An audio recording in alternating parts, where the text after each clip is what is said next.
Hi guys, and welcome to That's Mental. So today I want to talk about work FOMO. What is it and why does it lead to burnout?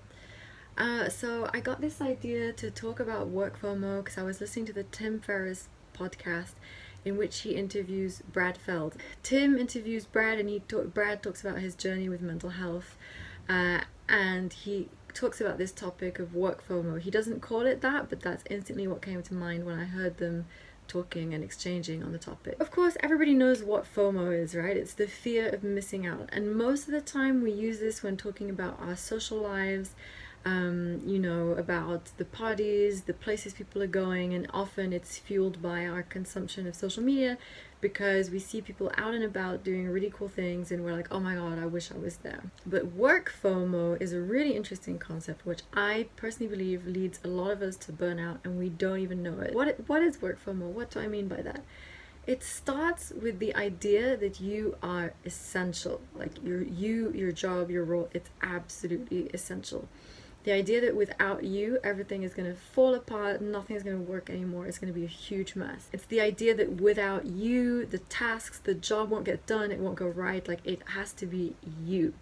It's also thinking that you have to join every meeting, answer every email, be in all the phone calls. They're all important, and of course you can't miss any of them because something important might be said, and then, oh my god, what happens if you miss out on this important piece of information, so you have to join in. Brad talks about this in the podcast, and he talks about how it very nearly destroyed his relationship with his wife. And it was precisely when he was describing how he used to work that it came to me that this is what I would call work FOMO. I've experienced this too myself, actually. There was a point where I was trying to do everything all the time. I felt the need to be involved, but I also felt like this was required of me to be involved. It wasn't just me. I just also felt like there was this external expectation, that was part of my job description, that I had to be involved in everything. I had to know what was going on. I had to join, I just felt that this was really important. So I was also guilty of that, and it really affected my work life. And this is exactly how we drive ourselves to burnout, because we keep on going and we just don't know when to stop. Work just becomes a never-ending pile of tasks. They're each as important as the other, and so they all, like I said before, require attention, and so you just become very overwhelmed, and you just never stop. And so work just really invades your life. It really takes over, and you're never getting a break. You're never getting a mental break. You're probably not getting a very good physical break, but at this point it becomes very detrimental for your mental health. Of course, when you're in this frame of mind, you just keep going no matter what the time of day is, no matter if it's the weekend, no matter if it's the vacation, because the FOMO is real. Like, this is when it's hitting you the most, that you really just have to be involved and you can't let go.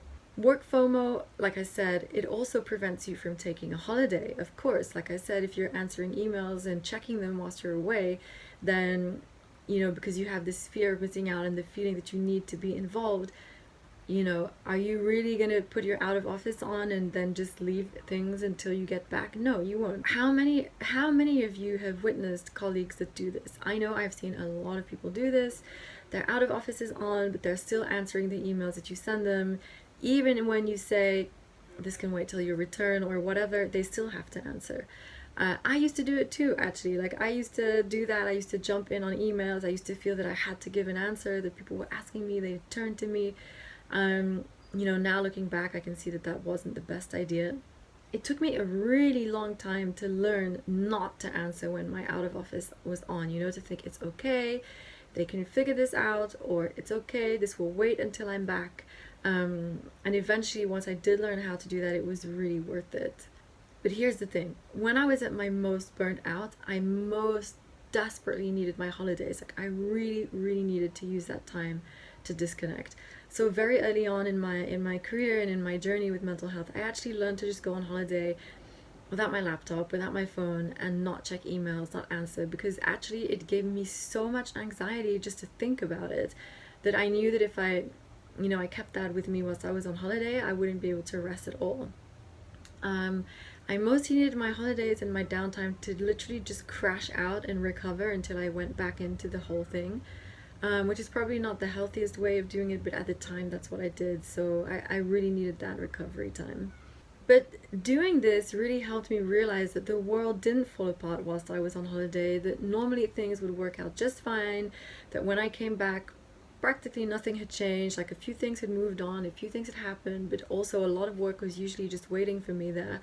So, in that instance, I just thought, okay, well, if it's still here and waiting for me, then surely it can't have been that urgent, it can't have been that important, otherwise someone else would have done it. So that really helped, I think, to start plant this seed that, okay, not everything is that vital and needs to happen immediately or the world is going to end, kind of put things into perspective. Like I said, that really helped me to stop answering emails. I use this as an example, to stop answering emails when I was out of office, by realizing that things weren't that urgent. It also helped me to stop taking on more work and trying to do everything and solve everything for everyone.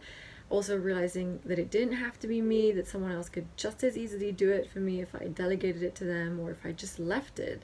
Sometimes, you'd be surprised how people actually pick up and do stuff that matters to them when they realize that you can't do it. And that was also really helpful to take this load and this weight off my shoulders and this responsibility off.